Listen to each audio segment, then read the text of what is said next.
Hello everyone, welcome on gravity point official channel. मैं सुरेश धर दुबे आज आप लोगों के समक्ष इस प्लेटफॉर्म के माध्यम से क्लाइमेटोलॉजी का एक महत्वपूर्ण टॉपिक लेकर के उपस्थित हैं। यह टॉपिक आपका विशेष तौर पर हीट बजट और हीट बैलेंस का है। चैनल को सब्सक्राइब और लाइक करने के लिए आप सभी को धन्यवाद। चैनल को प्रमोट करने के लिए भी आप लोगों का धन्यवाद। तो आइए आज का क्लास हम लोग स्टार्ट करते हैं और आज हम लोग जो समझने का प्रयास करेंगे वह है हीट बजट और हीट बैलेंस। क्या है? Heat budget and heat balance. यह एक महत्वपूर्ण टॉपिक है और इसी की हम चर्चा आज के इस पर्टिकुलर केस में करेंगे। यहाँ पर अगर बात करें हीट बजट और हीट बैलेंस की, तो बेसिक यहाँ पर कुछ संदर्भ है जिसको समझना जरूरी है। और पॉइंट ये है कि अगर सपोज दैट यहाँ पर हमारी है पृथ्वी की सतह है, क्या है? ये है पृथ्वी की सतह और पृथ्वी की सतह से करीब करीब अगर हम चलते हैं 1000 किलोमीटर की हाइट पर, कितने चलते हैं? 1000 किलोमीटर की हाइट पर चलते हैं, अप टू 1000 किलोमीटर हाइट। कहाँ पर? अपने एटमॉस्फेयर में। तो यहाँ पर सन से जो एनर्जी हमारे एटमॉस्फेयर को प्राप्त होती है, जो बेसिकली आती है शॉर्ट वेव रेडिएशन के रूप में।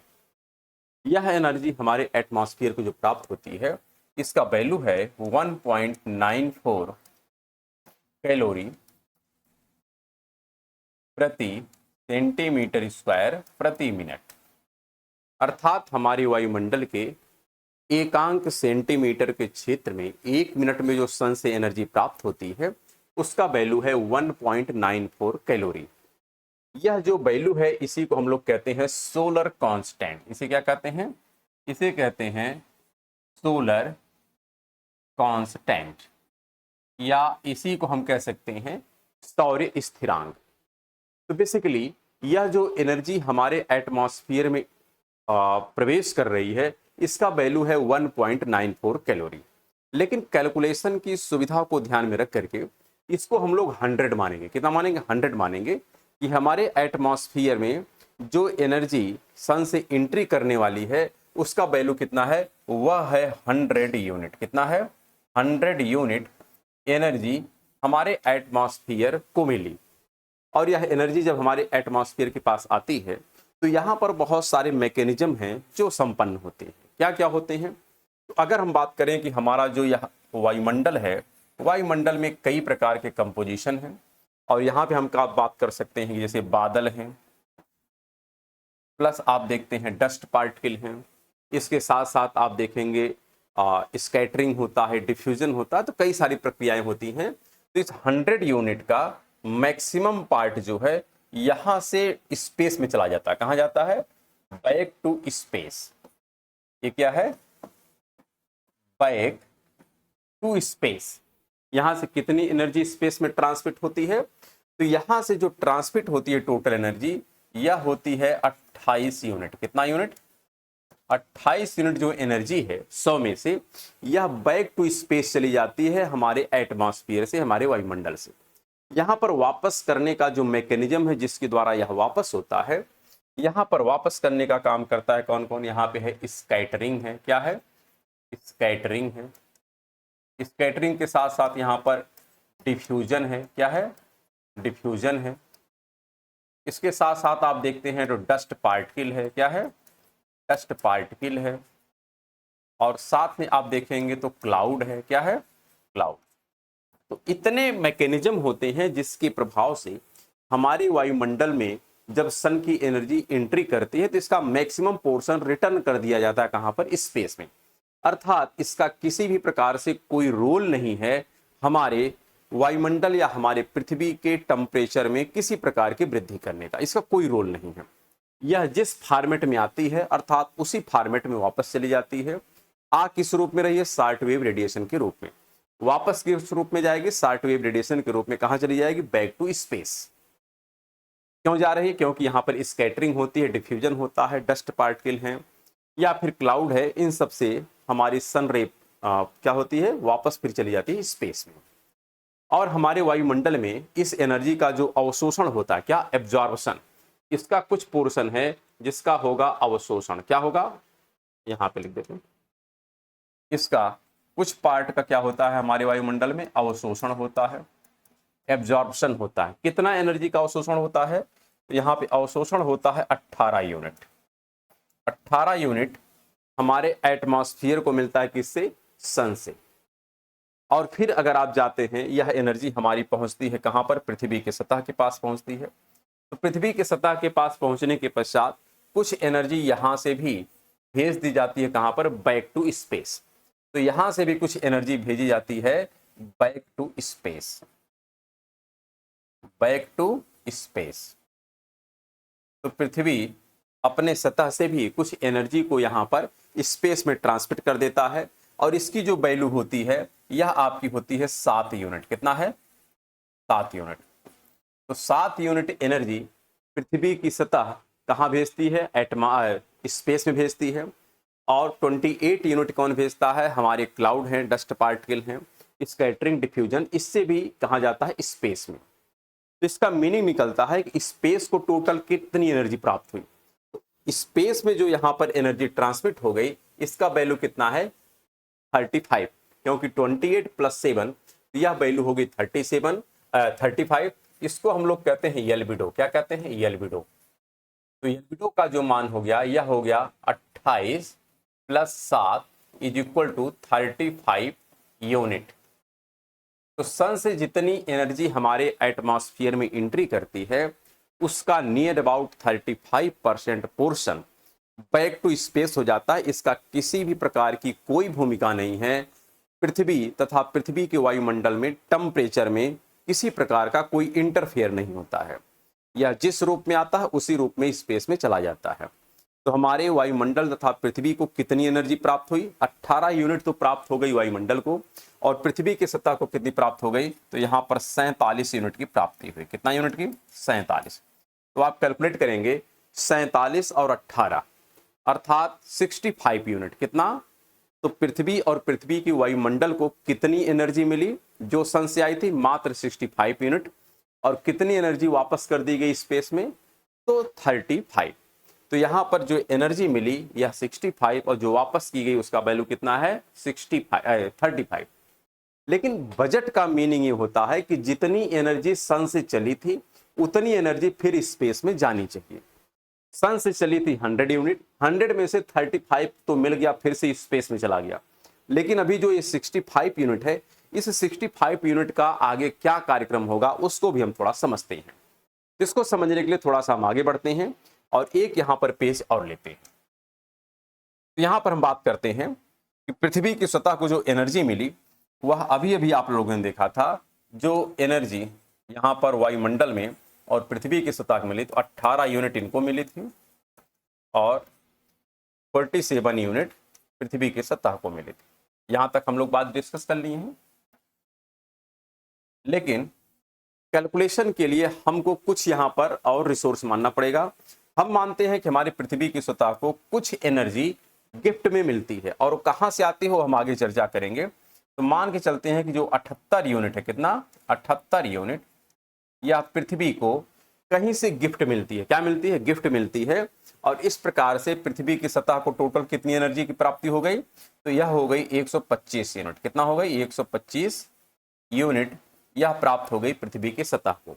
लेकिन यह ध्यान रखना है यह एनर्जी कहां से आई है, इसका हमको हिसाब भी करना है। यह जो अब 125 यूनिट है यह हमारे पृथ्वी को प्राप्त हुई। अब इसका हमको करना है कि किस प्रकार से यह स्पेस में जाएगी।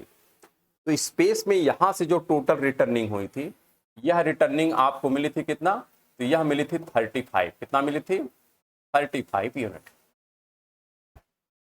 यहां पे 125 से थोड़ा इसके कैलकुलेशन को हम समझते हैं।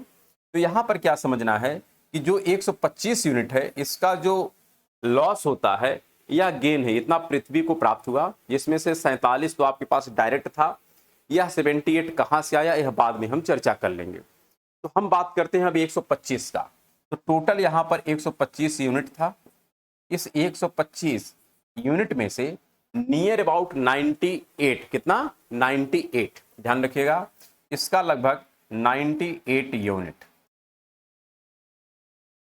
यह इसमें से कुछ एनर्जी हमारे एटमॉस्फेयर में जाती है और कुछ एनर्जी कहाँ जाती है, स्पेस में। कहाँ जाती है, स्पेस में। तो हमारे वायुमंडल में जो जाती है यह है 91 यूनिट। कितना जाती है, 91 यूनिट एनर्जी ट्रांसमिट होती है वायुमंडल में। फिर से कहाँ गई, एटमॉस्फेयर में। और इसका लगभग 7 यूनिट, कितना यूनिट, 7 यूनिट यह एनर्जी फिर से जाती है कहाँ पर, स्पेस में।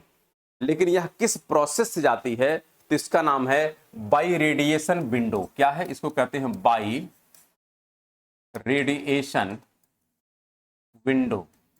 तो रेडिएशन विंडो के प्रोसेस से पृथ्वी की सतह से जो यहां से एनर्जी निष्कासित होती है, यह जो 98 यूनिट है, यह 98 यूनिट जिस रूप में ट्रांसमिट होती है, यह है आपका लॉन्ग वेव रेडिएशन। क्या है, लॉन्ग वेव रेडिएशन है।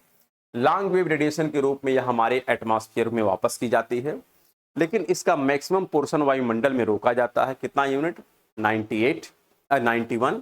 और 7 यूनिट फिर से भेज दिया जाता है कहां पर, स्पेस में। इस प्रोसेस से बाई रेडिएशन विंडो के प्रोसेस से कहां गया है, स्पेस में गया। तो यह स्पेस में फिर से चला गया। 125 के हिसाब में अभी कितना बचा है, अभी हमारे पास और भी यूनिट बची है। तो यहां पे लगभग 25 यूनिट, कितना यूनिट, 25 यूनिट जो एनर्जी है यह ट्रांसमिट होती है। 25 में यहाँ पे हमको लिखना 22, क्या लिखना है, हाँ बैक कर देते हैं। ये है 22 यूनिट। कितना यूनिट, 22 यूनिट यह भी ट्रांसमिट होती है कहाँ पर, एटमॉस्फेयर में। लेकिन यह ट्रांसमिशन जिस प्रोसेस से होता है, क्योंकि एनर्जी का फ्लो 4 प्रोसेस से होता है। एक रेडिएशन प्रोसेस है, एक कंडक्टिंग प्रोसेस है, एक कन्वेक्शन प्रोसेस है और एक एडवेक्शन प्रोसेस है। तो यहाँ पर जो एनर्जी ट्रांसमिट हो रही है 22 यूनिट, यह बाई कन्वेक्शन प्रोसेस है, जिसको कहते हैं सम्मोहन विधि। क्या कहते हैं, यह सम्मोहन विधि से ट्रांसमिट होती है। सम्मोहन को ही हम कहते हैं कन्वेक्शन। क्या कहते हैं, बाई कन्वेक्शन प्रोसेस से एनर्जी यह जाती है हमारे वायुमंडल में। तो वायुमंडल में 91 यूनिट प्लस यहाँ पर 22 यूनिट, ये गई। प्लस यहाँ पर अभी आप देखेंगे 125 में से 98 यूनिट हो गया, 22 यूनिट हो गया। अभी रिमेनिंग कितना है, तो रिमेनिंग आपका भी मिलेगा लगभग आप कह सकते हैं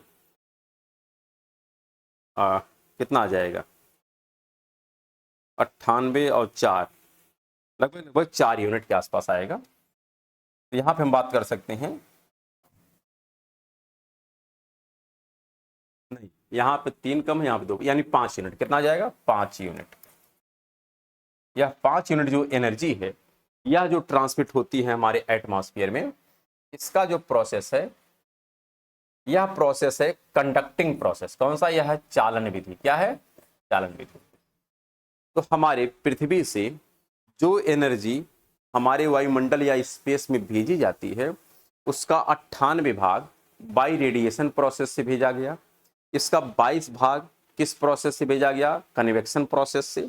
और 5 भाग किस प्रोसेस से भेजा गया, तो यहाँ पे कंडक्टिंग प्रोसेस से या चालन विधि से भेजा गया।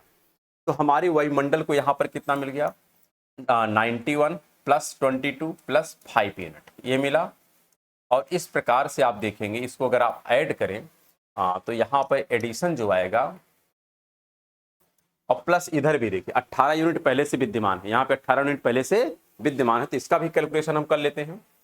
तो यहाँ पर 18 यूनिट इसमें और ऐड हो जाएगा, क्योंकि हमारे वायुमंडल को जो एनर्जी मिली यह 18 यूनिट।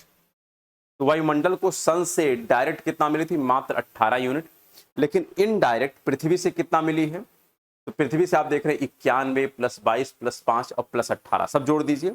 यह टोटल जोड़ने पे जो आएगा, तो यह हो जाएगा 1 2 3 5 3 8 8 16, लगभग 136 यूनिट। कितना हो जाएगा, यहाँ हो जाएगा 136 यूनिट।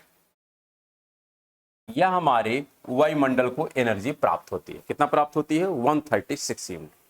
तो यह जो एनर्जी हमारे वायुमंडल को प्राप्त हुई, यह एनर्जी कहलाती है हीट बैलेंस। क्या है, यह एनर्जी कहलाती है हीट बैलेंस, इसको हम कहते हैं हीट बैलेंस। लेकिन यहां पर समझना है, इस हीट बैलेंस से कुछ एनर्जी अब फिर से रिटर्न बैक की जाती है। कहां पर, बैक टू अर्थ। कहां भेजी जाती है, बैक टू अर्थ। कुछ एनर्जी यहां पर भेजी जाती है, जिसको कहते हैं बैक टू अर्थ। और यहां से कुछ एनर्जी ट्रांसमिट की जाती है कहां पर, स्पेस में। कहां वापस की जाती है, स्पेस में। तो नियर अबाउट आप देखेंगे 78 यूनिट। बैक टू अर्थ कितना गई, यहां पे बैक टू अर्थ है 78। कितना भेजी गई, 78 यूनिट।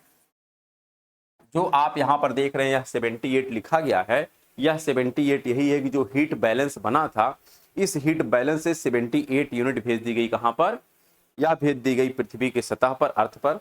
और यहां से जो एनर्जी बची कहां गई, स्पेस में। तो कितना बचेगी, 78 अगर आप देखेंगे तो 22 प्लस 36 यहां पर अगर आप ऐड करें तो यहां नियर अबाउट आपका हो जाएगा, यहां से अगर माइनस करें तो 8, यानी यहां पर मिल जाएगा 12 में से 7 गया 5। यहां पे हम कह सकते हैं लगभग 58 यूनिट आएगा। कितना आएगा, 58 यूनिट। तो अब देखिए स्पेस को कितना एनर्जी मिली। स्पेस को यहां पे पहले से 35 मिली थी, प्लस 7 यहां पर मिली है, प्लस 58 यहां मिली है। अब तीनों को ऐड कर दिया जाए तो हमारे स्पेस को जो टोटल एनर्जी मिली, यह टोटल एनर्जी आप देखेंगे तो 35 प्लस 7 प्लस 58, तीनों को ऐड कर दीजिए। तीनों को जब ऐड करेंगे तो 8 7 15 5 20 आप कैलकुलेट कर लीजिएगा। और फिर यहां पर हो जाएगा 5 3 8 2 10, अर्थात यह मिल गया कितना, 100 यूनिट। तो यहां पर सन से जो एनर्जी चली थी वह 100 यूनिट है। कितना चली थी, 100 यूनिट। लेकिन 100 यूनिट हमारे पृथ्वी तक आते आते यहां पर उसको हमने देखा कि किस प्रकार से हमारे वायुमंडल में और किस प्रकार से पृथ्वी की सतह को मिली। लेकिन आने की जो प्रक्रिया है यह दिन में होती है। कब होती है, दिन में। तो हमारे वायुमंडल को सन से डायरेक्ट कितना एनर्जी मिली है, डायरेक्ट मिली मात्र 18 यूनिट। लेकिन इनडायरेक्ट पृथ्वी से कितना मिली, तो पृथ्वी से जो एनर्जी इसको मिली है अगर आप यहां पे कैलकुलेट करेंगे तो मात्र 18 को घटा दीजिए तो 118 यूनिट हमारे एटमॉस्फेयर को कहां से मिली है, पृथ्वी से। तो इस बेसिस पर हमारे एटमॉस्फेयर को सर्वाधिक ऊर्जा कौन देता है, पृथ्वी की सतह से मिलती है। कहां से मिलती है, पृथ्वी के सतह से मिलती है, ना कि सन से। तो इसलिए हम लोग कहते हैं वायुमंडल का तापमान का प्रत्यक्ष स्रोत क्या है, पृथ्वी की सतह है। और पृथ्वी से जो एनर्जी हमारे एटमॉस्फेयर में भेजी जाती है इसको हम कहते हैं पार्थिव विकिरण। क्या कहते हैं, इसको कहते हैं पार्थिव विकिरण। यहां पर थोड़ा सा समझना है। अब समझना ये है कि जब सूर्योदय होता है, सूर्योदय के समय सन से एनर्जी चली, कितना यूनिट चली, 100 यूनिट। 100 यूनिट में से लगभग 35 यूनिट जिस रूप में आई थी उसी रूप में वापस चली गई, जिसमें मैक्सिमम पोर्शन हमारे वायुमंडल के द्वारा वापस किया गया और 7 यूनिट किसके द्वारा वापस किया गया, पृथ्वी के सतह के द्वारा। लेकिन उसमें से 18 यूनिट वायुमंडल को मिल गई एनर्जी और 47 यूनिट किसको मिल गई, पृथ्वी की सतह को मिल गई। यह प्रक्रिया होती है दिन में। लेकिन जब रात होती है, क्या होती है, रात होती है, तो रात के समय क्या होता है, हमारी पृथ्वी फिर ठंडा होना शुरू करती है। क्या करती है, ठंडा होना शुरू करती है। तो जब ठंडा होती है तो अपनी एनर्जी को कहां भेजती है, वायुमंडल में भेजती है। और वायुमंडल जो है इस एनर्जी को क्या करता है, एक उसका बैलेंस बनाता है। क्या बनाता है, एक बैलेंस बनाता है जिसको हम कहते हैं हीट बैलेंस। अर्थात एनर्जी को स्टोर करता है रात्रि में, जब पृथ्वी अपनी एनर्जी को निकाल करके देता है वायुमंडल को। तो जब इसके पास स्टोर होता है तो जब रात होती है पृथ्वी सारी एनर्जी को निकाल दिया, तो ऐसी कंडीशन में पृथ्वी का टेम्परेचर बहुत ज़्यादा डाउन हो सकता है। और जब बहुत ज़्यादा डाउन हो जाएगा तो ऐसी कंडीशन में हमारे पृथ्वी पर जीवन नहीं हो सकता है। क्योंकि अगर मान लेते हैं टेम्परेचर माइनस में चला गया, कहाँ चला गया, माइनस में, तो जीवन की कल्पना नहीं कर पाएंगे। तो ऐसी कंडीशन में जो हीट बैलेंस था, यह हीट बैलेंस क्या करता है कि भाई ठीक है, हमारे पास यह बैलेंस है, जितनी आवश्यकता आपको रात में है आप ले लीजिए और दिन में फिर से हमारा क्या करिएगा, वापस कर दीजिएगा। तो यहाँ पर जो हमारा बैलेंस था, बैलेंस से क्या किया जाता है, एनर्जी को भेज दी जाती है फिर से रात के समय में, कहाँ पे, पृथ्वी की सतह पर, जिससे रात के समय भी सन की अनुपस्थिति में भी पृथ्वी के सतह पर तापमान की किसी प्रकार की कमी महसूस ना हो। नहीं तो तापमान के अभाव में, टेम्परेचर के अभाव में जितना भी लाइफ स्टॉक हो क्या हो जाएगा, सस्पेंड हो जाएगा, सब समाप्त हो जाएंगे। तो यहाँ पर हीट बैलेंस का काफी क्रिटिकल रोल होता है। और यह हीट बैलेंस जनरेट कौन करता है, तो जो ग्रीन हाउस गैस है, क्या है, ग्रीन हाउस गैस, यह ग्रीन हाउस गैस ही हीट बैलेंस को जनरेट करती है, हीट बैलेंस का निर्माण करती है।